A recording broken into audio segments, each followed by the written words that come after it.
Welcome to the RIISE podcast, where inclusivity is our priority.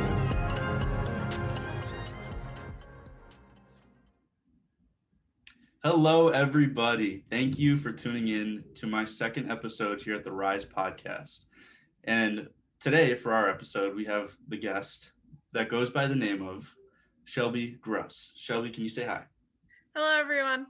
So I'll just give a little brief summary about Shelby's life real quickly, and then we'll go into some questions with her and how she's in the position that she is today. So Shelby is currently here at Purdue, and she is pursuing her PhD in plant breeding and genetics. I got that right? Yeah. Okay. I was worried about that in the beginning because I messed up on our little practice run. All right. So Shelby is currently studying that for her PhD. But before Purdue, she was playing wheelchair basketball on the women's team at Illinois, where she completed her undergrad and her master's. And a few years ago, in 2018, she actually was the captain of the USA women's basketball team in Germany, which is very cool. She is from Ossian, Indiana. I practiced that one too. She is the co-founder of RIISE, which we'll talk about a little bit later. And yeah, that's a little bit about Shelby, but I will let Shelby take over and tell us a little bit about what happened before January of 2010 and kind of how it's made you into the person you are today. And then a little bit later, we'll talk about RIISE and RIISE, and we'll talk about your professional basketball experience as well. So if you could just take it from here and tell us a little bit about your story. Okay, so I grew up in a small town, Ossian, Indiana. Sean did a great job of pronouncing that. And I grew up doing every sport possible. I had 3 older brothers, and I was very competitive, and I just wanted to do everything they did. But my main 2 sports always were basketball and snowboarding. And so January 2010, I was in the middle of my senior year in basketball, and I was training every day for it. And one Saturday, my brothers were like, "Hey, let's go for this midnight run in a ski resort over in Mansfield, Ohio." So it was just kind of closer to home, able to go like every other weekend kind of thing. And they had these big air jumps set up. And I mean, we gone through terrain parks a lot previously where like, you do the rails, smaller jumps, things like that. But these ones were set up for this competition, and we're like, well, let's go try those. And I'll never forget this story because my brothers were like, "I don't know if we should do them." And I said, "If I do them, you have to do them," because I'm the youngest and I'm the girl. And so we did them a few times. And then one round I caught an edge badly, and my feet went up and my head went down. And I mean, now I'm a spinal cord injury. I'm a T8, T9 complete. And so basically what that means is I have no function from waist down to like my legs don't work and I can't feel either. And so it was kind of a big transition for me. I was very lucky in the sense that I was really in shape when I had my accident. So the hospital stay was really short. I had I think it was a total of 4 weeks, and that was with inpatient therapy. And so I was in and out. But then my basketball team that year had ended up going to semi-state. We actually ended up going to state too, but on the way to semi-state, it was about a 2-hour drive, and I got 3rd-degree burns from a heated car seat. And so that was probably the hardest point for me because I was laid up in a bed for 3 months after surgery, like just not doing anything, going from being super active to not even being able to go outside and staying in one single room. It was very trying, I guess. I had a really great support system though. And once I was able to get up and stuff, like it was just like my brothers pushed me to do whatever I could do everything I could do, and be who I wanted to be. And so do me keep going or? No, that's perfect. I'm just going to jump in and kind Okay. of as you know, I'm a below knee amputee from a traumatic accident as well. So Yes. during a 4-week recovery time for something that intense is just a testament to how strong you are as a person. Mine was a little longer than 4 weeks, but I was doing the therapy as best that I could too. And I had a similar thing where a big setback left me kind of back to square one or even before that. So I can understand like how that is. but did that like drive you? Because when I had that setback, the only thing I could think of was just proving people that I can still do the things that I used to do and still competing at a high level. So did that influence what the athlete that you did become? Or So, talk to me a little bit about that. Sorry. so that setback, I guess at the time, I honestly thought I was giving up basketball. I grew up in a small town, so I didn't know many people with a disability at all. Mhm. And so I kind of was like, I had a stigma. I had a stigma against wheelchair basketball for a long time, where I was like, it's not real basketball. It's never going to be the same. I'm not going to do this. And so it gave me a drive to be outdoors more. I loved outdoors. I loved being in agriculture and farming and just going out. And so like, I was like, okay, like I'm good now. So let's go camping.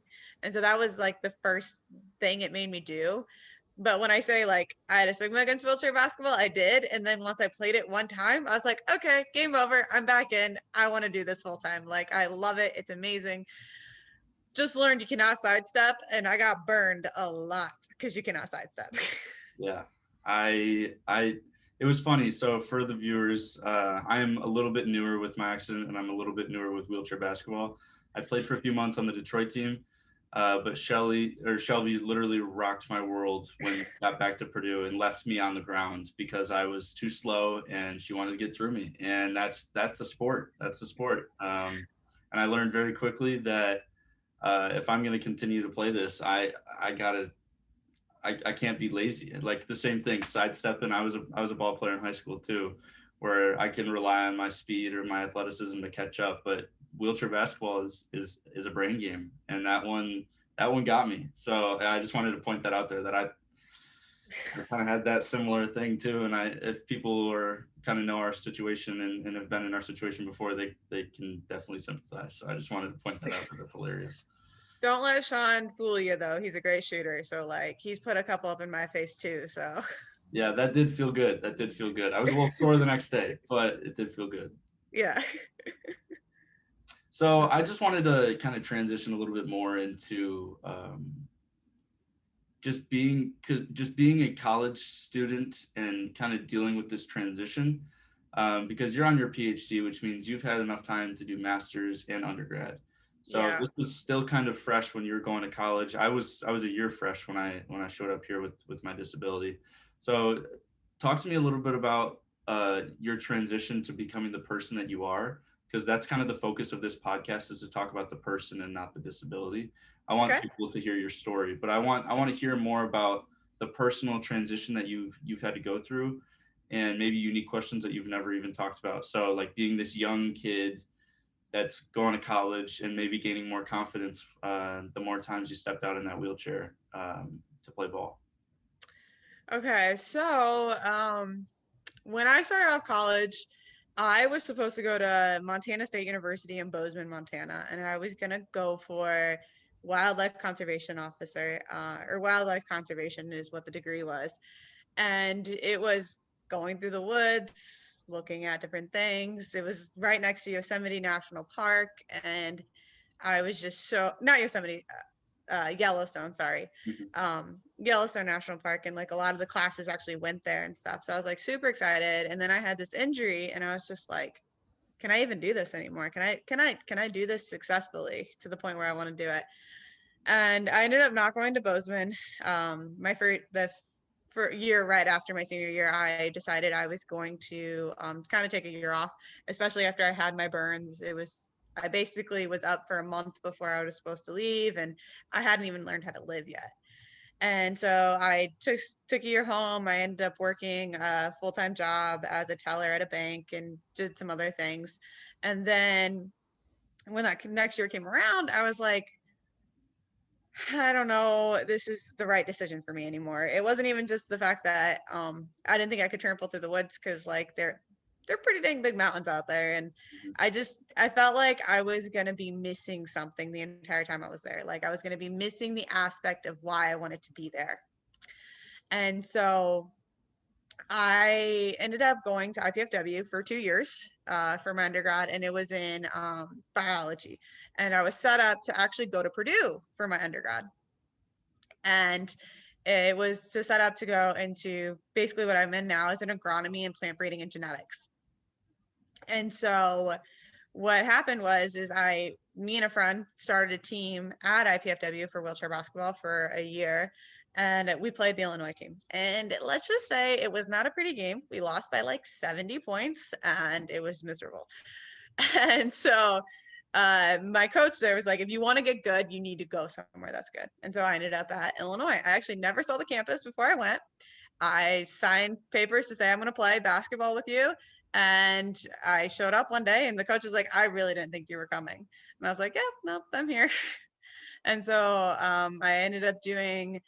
I finished my undergrad in 2 years because I already had 2 years under me. And then I stayed for my master's so I could play 4 years of basketball there. And I just fell in love with the sport. It's competitive, it's edgy, it's great. I'm not as good at defense anymore, but that's okay because I can't sidestep. But like it's just all about grit and chair skills is what we call it. It's like your footwork, but it's with the chair. And so I was there, and actually while I was there, I was told that I was in the wrong field still, and that you can't go through the mud, you can't go through the field, you can't do all this, like you're in a wheelchair, like like kind of stay in your lane. And I'm like, well, no, like I can, like I've been doing it since I've been in a chair. I live on a farm, I'm with my brothers, I'm out all the time, I can do this. And so when I was looking for PhD programs, I had a mentor that told me about a professor here at Purdue, Dr. Mitch Heinstra, and I talked to him, and he was like, "Yeah, sure. Let me talk to my our lab tech, and if we can work something out that works for you." And it's like, okay, cool. And I mean, it wasn't just that conversation. Like, obviously, we talked about like what I was going to do for him and if I was qualified and all that stuff too. And so now I'm here, and like, I mean, there's days that I come out of the field and I'm covered head to toe in mud, but like, you just make it work. Like I have, it's called a free wheel for the front of my chair to help me get through the field and things like that. So there's options, and there's always a way to do it. It's just like being willing to work through what you have to do to get to do what you want to do. And that brings up a perfect point of the transition that I wanted to make for us. I'm Mm-hmm. so very excited to have you on this episode because you really do embody the definition of inspiration. You want something, you go get it. There's always going to be a challenge, or always going to be a reason why you shouldn't go do it, or that you can take the day off, or you can be a little lazy right now. But you wanted something and you got it. It didn't matter what it took, you just did it. And that's why I'm very happy to be able to share your story and to get to talk to you today, because I want anyone out there that's listening, if you want it, you go get it. And you're in the process of getting it, and you're also staying involved. We can talk about RIISE in a little bit too, and We'll Rise from last year. Is you're just always staying involved, and you're always trying to help out. And I guess this is a good time to talk about We'll Rise. It's a funny story with Leo, who was Oh my the gosh. guest of the first one, and how you guys met. And Leo talked a little bit about the story of how you guys met too, which is pretty funny. Oh, I Uh, thought she was crazy.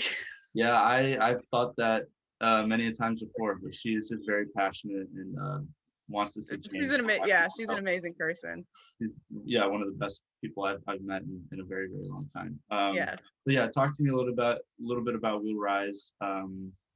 You helped out a lot with getting the Illinois team out here and using connections that you had, and really personally taking this under your wing along with Leo, who was the guest of our first episode.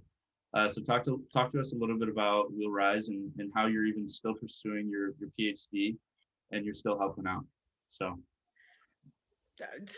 I guess Leo told the story. So she chased me down on campus, and I was running late to a test too, so that was fun. But Leo was just this amazing person that came and just like, I want to do something, I want to make a change. And like, she just sat down with me and was like, how do we do this? How do we make an impact here on Purdue's campus?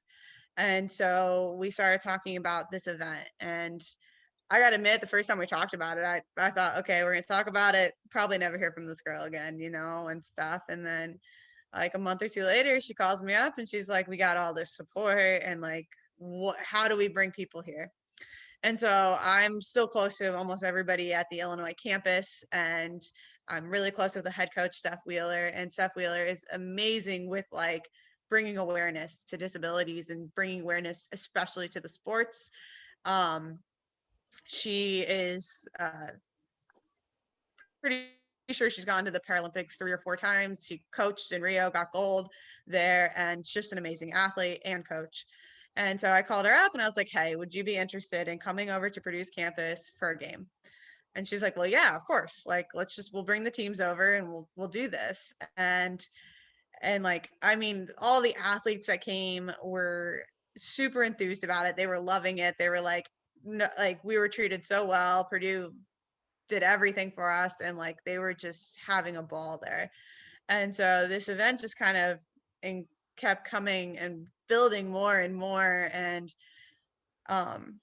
like it was a lot of involvement of just like, I mean, I literally made like 3 phone calls, and because like I just know people in the disability world, and they were more than willing, because a lot of times people are just more than willing to put out their time and come out and try and show people these things. And I know everybody that was at that event absolutely loved it, and we're all about like showing their support, and we're surprised. Like I just remember sitting there looking at the men's Purdue basketball team and the women's Purdue basketball team being like, oh crap, that just happened. Like that was insane. And Carson Edwards was there, and they were just having a fun time. And then they got in the chairs and we're like, okay, this is a lot harder than y'all make it look. Like this is insane. And so bringing that here it was awesome. And it like, I don't know, sometimes when you want an event like that, you have to fight for it so hard. And I will give Purdue a lot of credit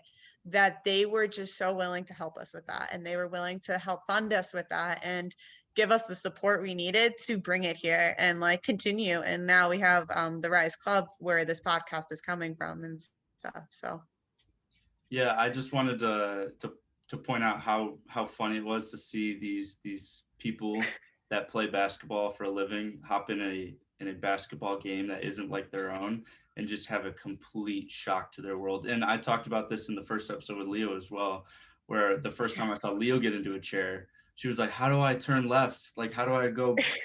It's funny for people like us who yeah. that, because at one point we were like, how do I go backwards, or how do I turn around, or what do I have to do on defense? I can't turn. So seeing those, especially the big guys where their knees were just poking out so far.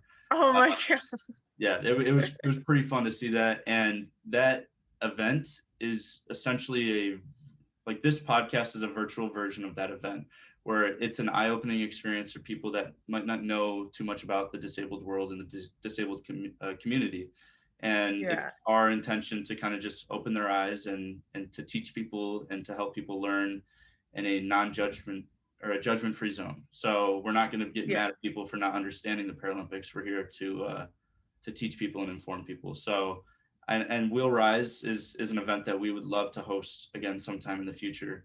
And Purdue, like you said, has done incredibly with that recently, and especially with Tyler Trent being on campus a few years ago, has really just put Purdue on the map for, listen, you got a problem, you got a place, or you don't feel comfortable anywhere else, like you come to Purdue, and Purdue will make it happen. And they have for me, and they have for you. And they definitely gave us a nice smile seeing these big guys hop in the chair and not knowing how to get a rebound when they can just touch the rim without even dunking. Now they got to go for a layup. I think the best part was when we had the girls and the guys doing layups, and it was like first to 10, and then we had to knock it down to like 5 because it just, it's just different from a chair. You've never expected a free throw and a layup to be so difficult. They practice these at practice all the time. Free throw, free throw, free throw. Like the end of the game, we got to be able to hit our free throws. And they're just chucking it. They're missing air balls and stuff, which I thought was incredible. And I can't wait to do that event sometime in the future, which is what we plan to do with RIISE and with Leo and with Shelby and myself.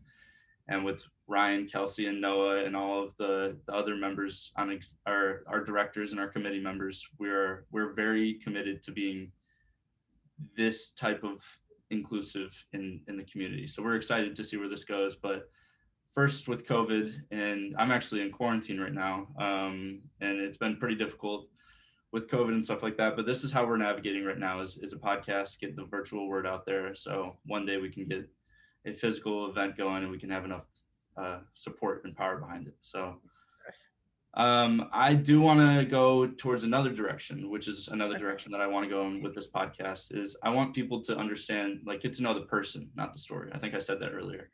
So I'm going to ask a few questions and I'm just going to throw them out there. Leonie, who is kind of the president of RIISE and the real director, and she's done so much work, and she was the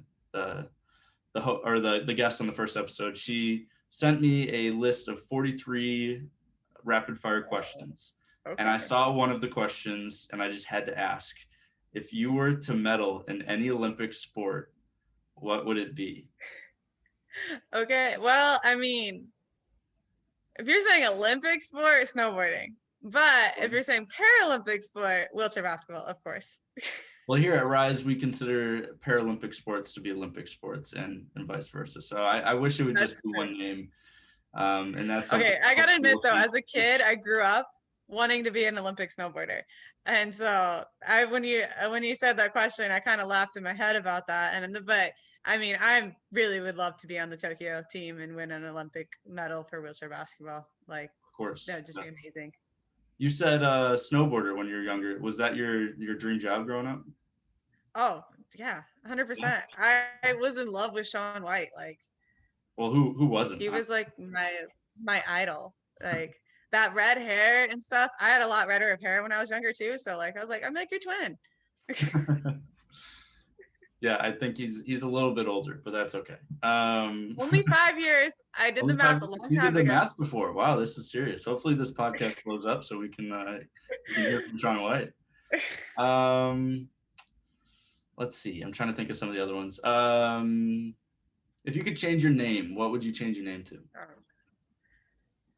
I feel like I would be a Victor. I don't know why, but I feel like Victor fits me very well. I could see that. Yeah. Oh man, I used to love Game of Thrones, so I was thinking of what's her? Sansa? Daenerys. Oh, but she kind of turned out crazy in the end. Yeah. So I don't know if I would want to go there.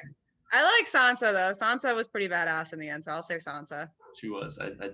I've seen that show and I watched it all the way through, but I wish the ending would have been a little bit better, but that's all right. That's all right. That's true. Can't think of any.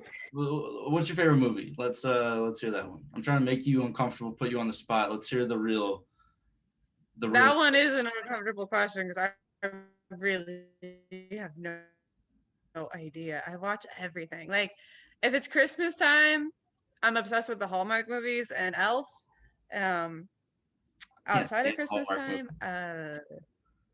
oh, dude, the Hallmark movies are addicting. They're terrible, but they're addicting. I hate. They're so bad. I'm in media. No, they're terrible. You know the ending before they even start. Yeah, but like, I don't know. It's just like a happy ending. So like, you're like, okay, good. No, I actually got the Hallmark Channel app during Christmas time. It had a free 30-day trial, and I was like, let's do it. Well, yeah, 30 days. So. Yeah, I just needed the 30 days. So I was like, all right, I signed off right afterwards, but. Well, that's smart. I guarantee if anyone takes away anything from this podcast and what we've talked about today, people will know next year there's a 30-day free trial for the Hallmark app. And that's kind of the way to go. They will. So yeah, look at us. We're really helping people with our word of mouth and our podcast and our platform that we have. 100%. Now, if anybody listens to this and knows Shaun White, please hit me up. Yeah, I would like to meet Shaun White as well. So that offer hopefully stands for me too.